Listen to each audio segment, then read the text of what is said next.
I think it comes down to the fact salespeople don't often grasp the importance of the proposal within the sales process. So they're very much into the dynamics of a sales engagement. They're very much into the two-way communication, being able to run a meeting effectively, working with the customer to understand the needs, to build the solution, present it, judge the feedback, all that great stuff.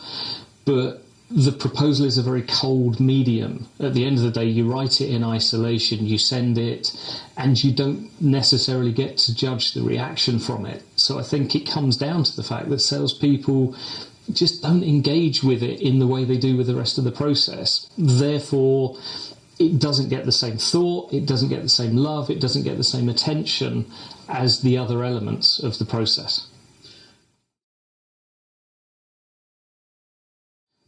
So I think you start by raising the profile of the proposal as far as the sales team are concerned. They need to begin to see it as every bit as important as how they run the meeting. They need to see it as important as the presentation.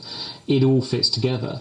So you have to work with them to get them to understand it from the client side so that they understand how a proposal is viewed, how it's read, how it's judged by the customer, and how important it is to make sure that that resonates. So it speaks to the customer, it speaks from the customer's side. It isn't just a list of the solution and therefore a price for somebody to make their mind up.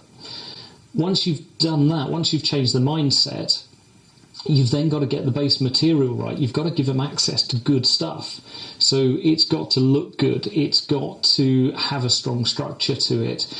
And you've got to make sure you're reusing the right content. Sales guys will so often go back to the previous proposal that they sent out, almost regardless of whether it won or lost. They'll just keep reusing the same content.